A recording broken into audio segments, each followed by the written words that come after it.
Hi. Hi there, welcome back to English for Specific Purposes at the level of B2.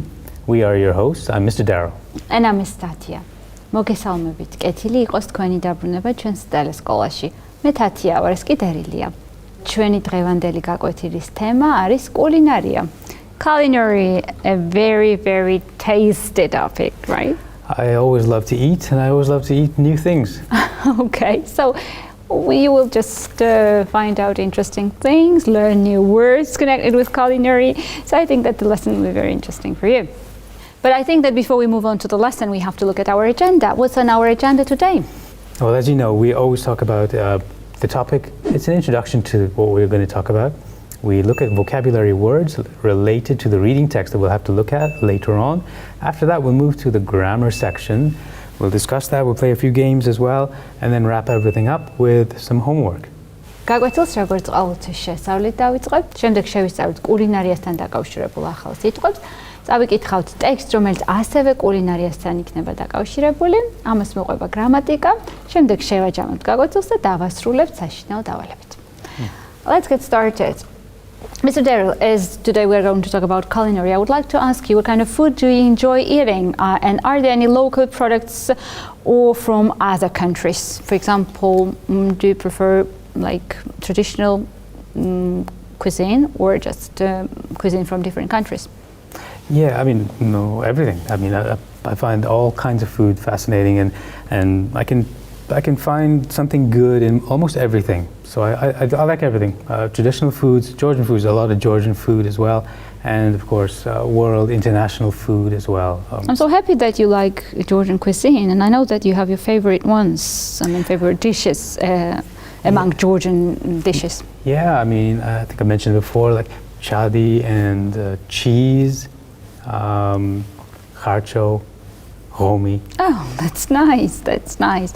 So I also like Georgian cuisine. I also like Italian food. I like spaghetti in different dressings, and it's so tasty. And yeah, I agree with you. Chinese food is also very good and interesting.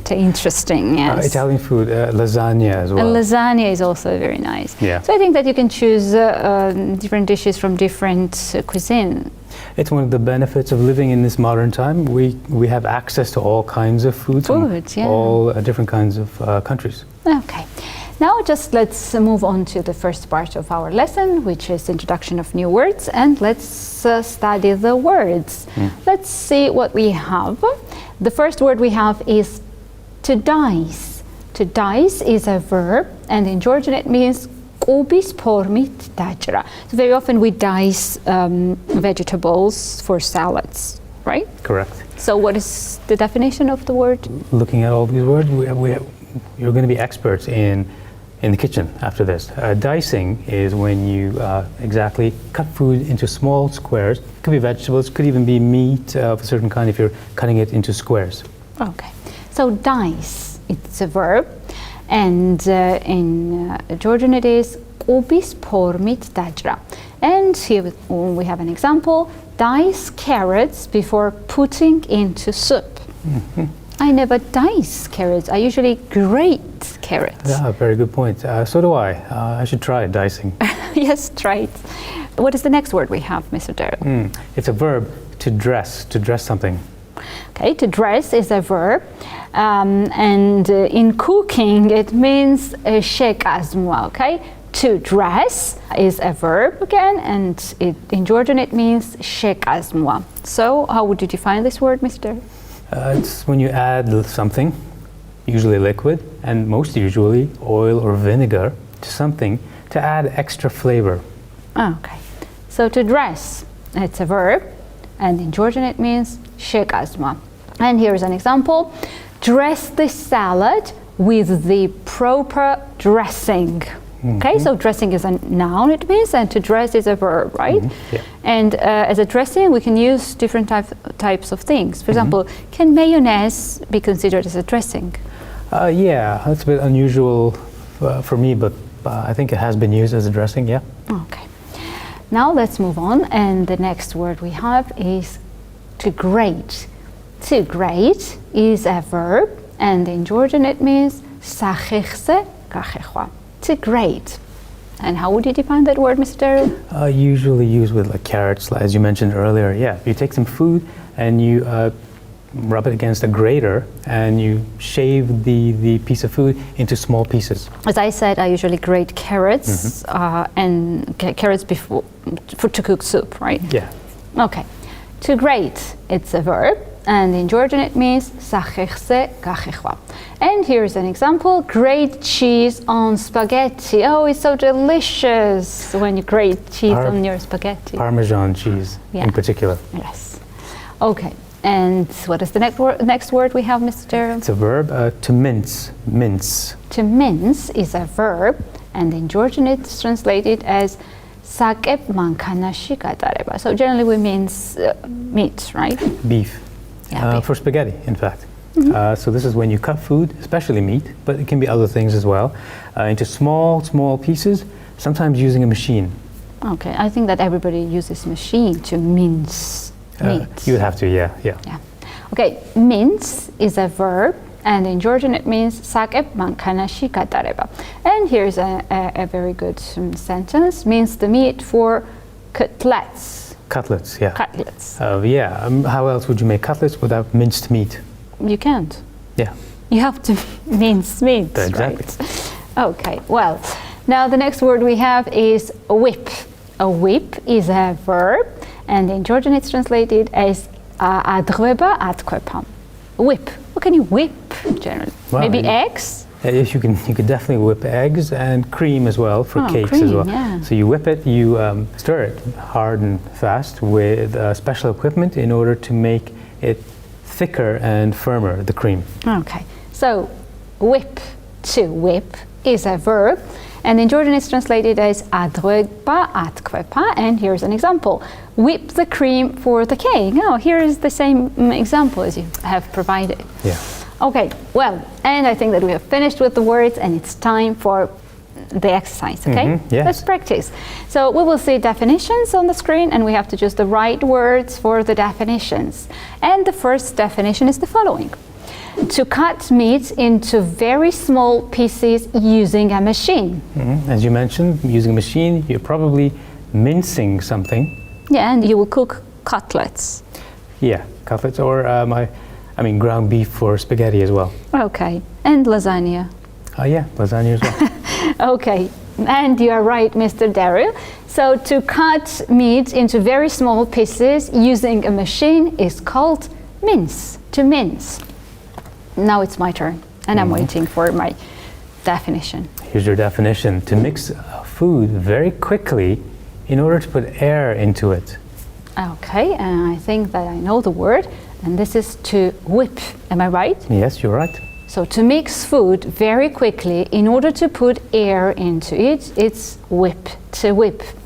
Okay, let's move on, and here is a definition: to rub cheese, vegetables, chocolates, etc. against the grater in order to cut them into small pieces.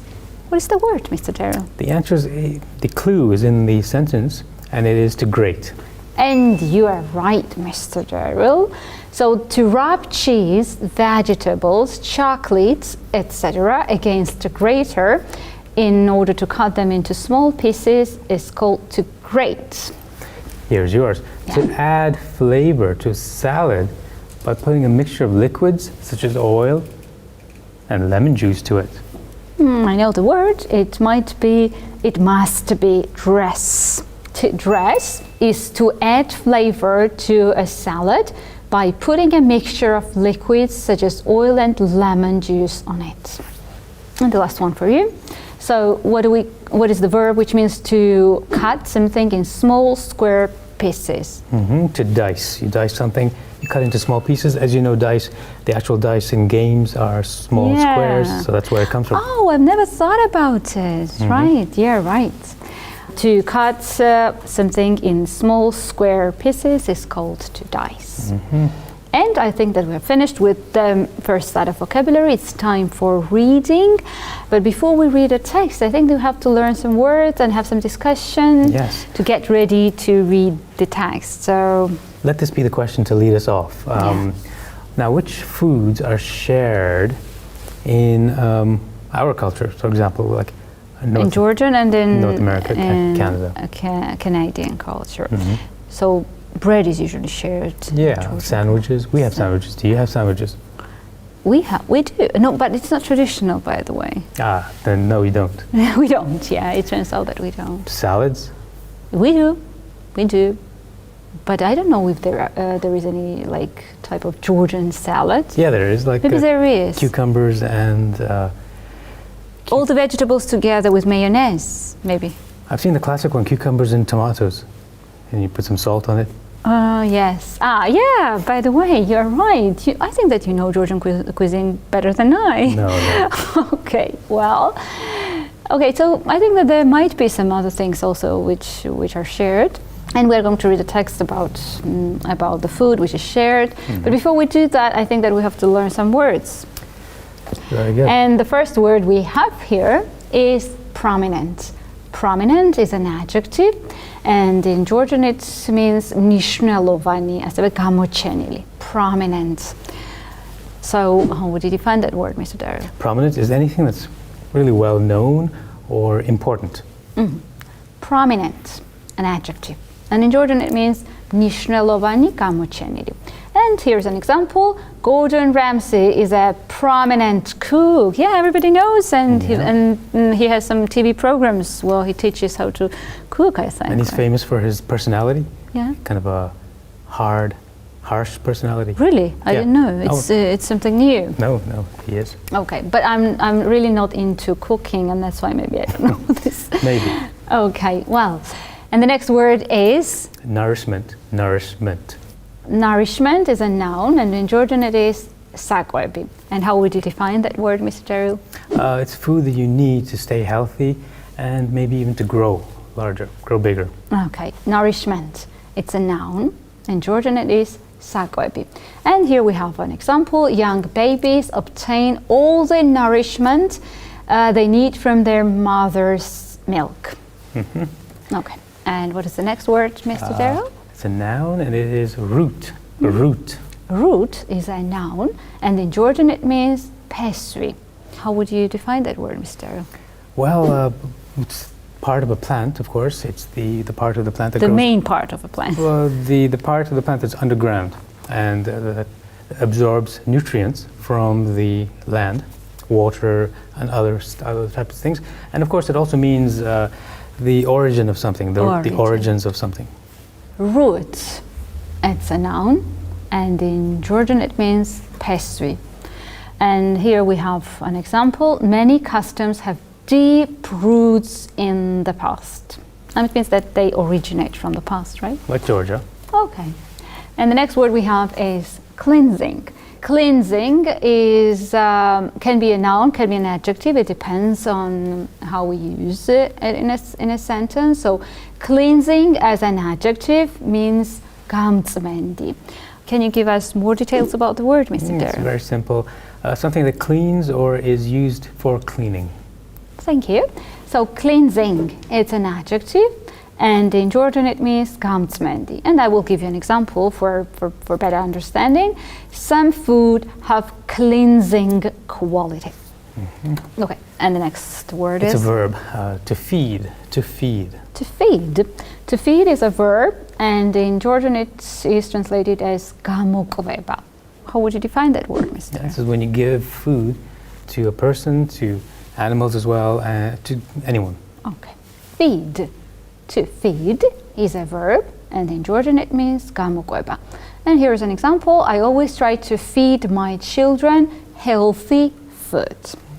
It's a good mother. So I'm trying to be. Okay, and the next word we have is grain.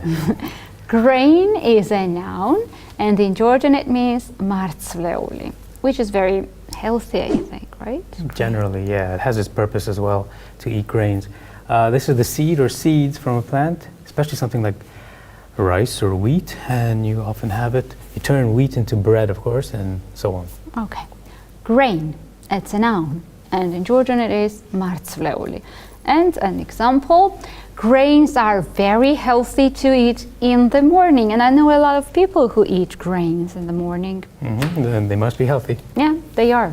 I think that we have finished with the words, and it's time for the text. Let's read the text and find some interesting information about food sharing and the culture related to food. I'm looking forward to this. Okay. So we usually understand when someone speaks or writes to us, and many gestures and facial expressions have meaning too. But have you ever considered what and how we eat as a form of communication? Food serves the purpose in two fundamental ways. In many cultures, people share food at meal times. Sharing bread or other foods is a common human tradition that can promote unity and trust. Food can also have a specific meaning and play a prominent role in a family or culture's celebrations or traditions. The foods we eat and when and how we eat them are often unique to a particular culture or may even differ between rural and urban areas within one country. So food can help with socializing and getting to know people as well. Yes. In most cultures, bread represents nourishment. It is also one of the most commonly shared foods in the world. Sharing bread, whether during a special occasion or at the family dinner table, is a common symbol of companionship and togetherness.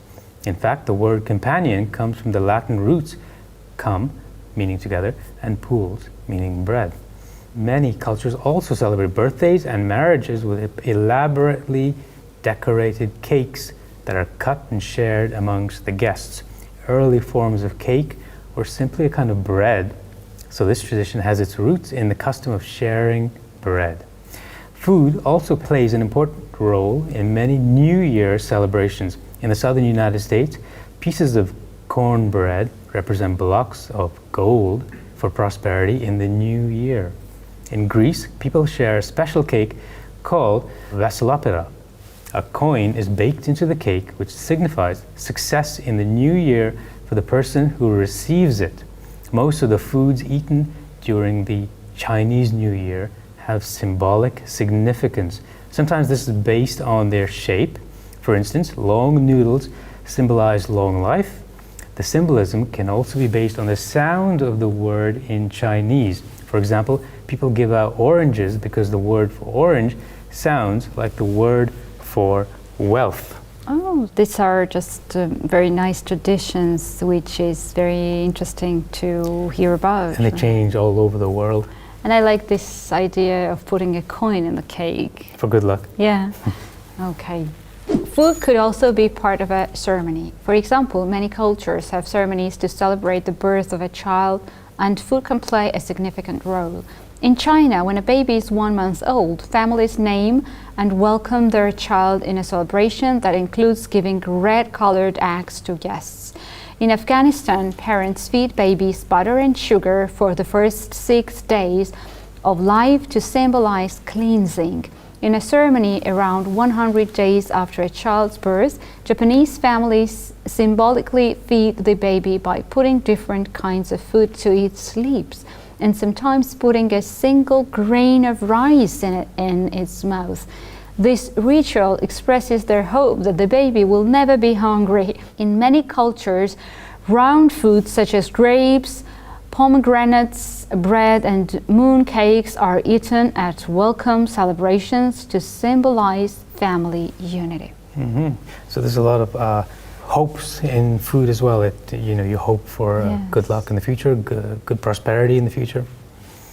Nutrition is essential for life, so it's not surprising that food is such an important part of different cultures around the world. The food people eat during celebrations and ceremonies can symbolize many things, but sharing food is one custom that almost all humans have in common. This means you have to experience food sharing ceremonies at some point in your life, and you should fully enjoy it.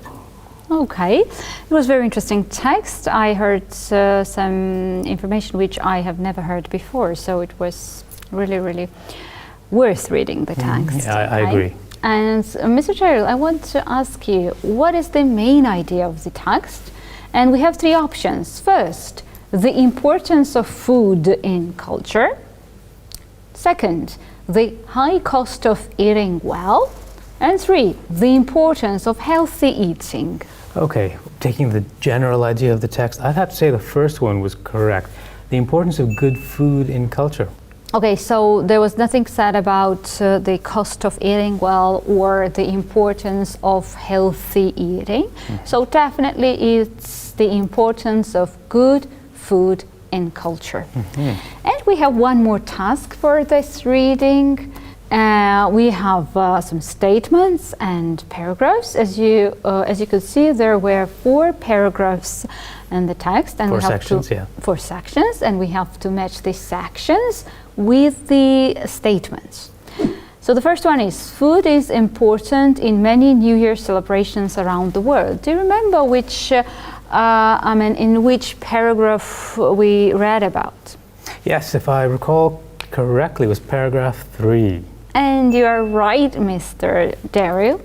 I'm going to ask you the second one. Now, do you remember which paragraph or section this was mentioned? Around the world, food is important in welcoming ceremonies for young children.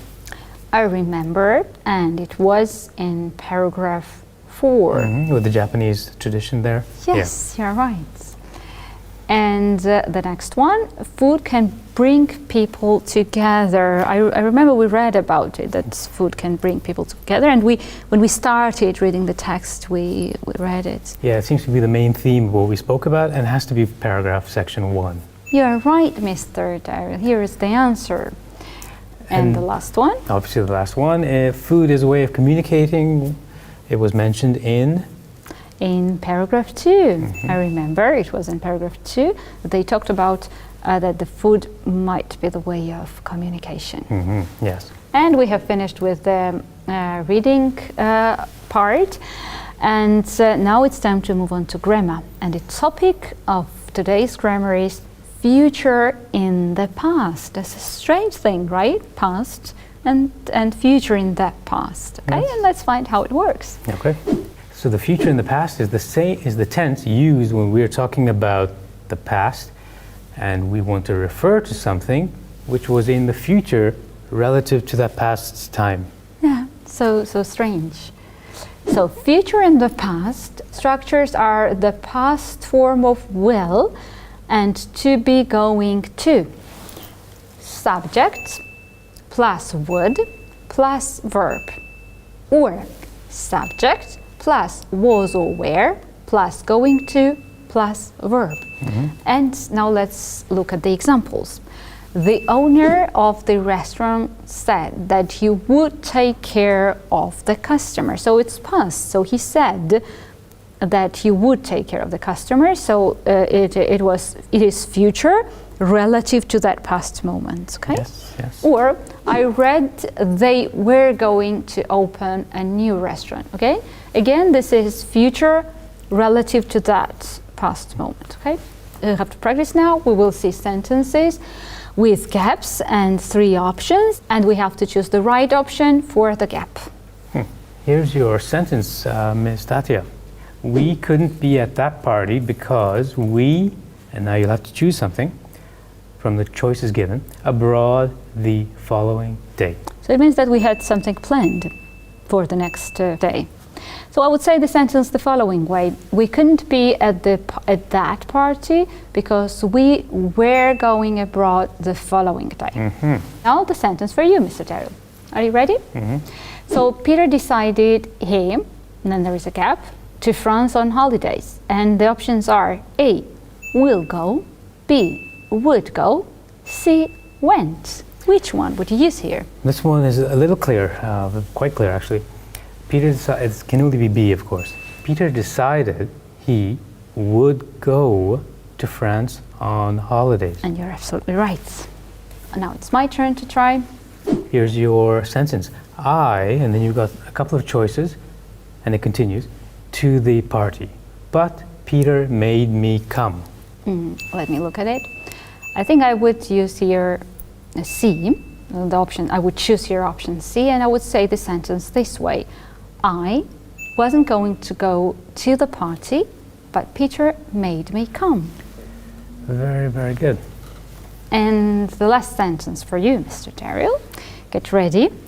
I was sure then there is a gap, a delicious meal. And the options are we're going to cook, would cook, and cooked.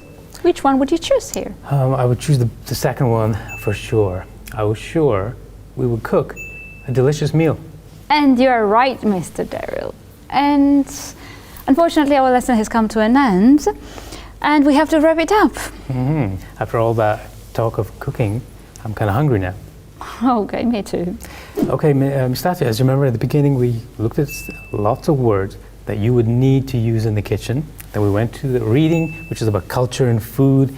And then we looked at the grammar, which was the future in the past. Nice. I think that it's time for homework. What are we going to have for homework, Mr. Daryl? Well, I think it had to be connected to food, of course. And it is. We'd like you to write a paragraph about a special dish eaten in your culture on a special day. Maybe a recipe. A recipe would work as well. And maybe you could use the words we introduced in the vocabulary It would section. be a good idea. Dicing, grading, and so on. Okay. And where can the homework be uploaded, Mr. Daryl? It can be uploaded to the address you see on the screen right now, and you can also find a sample answer at that address. Very nice. I think that everybody will look at the sample first and then provide their own version. Hopefully, yeah. Okay.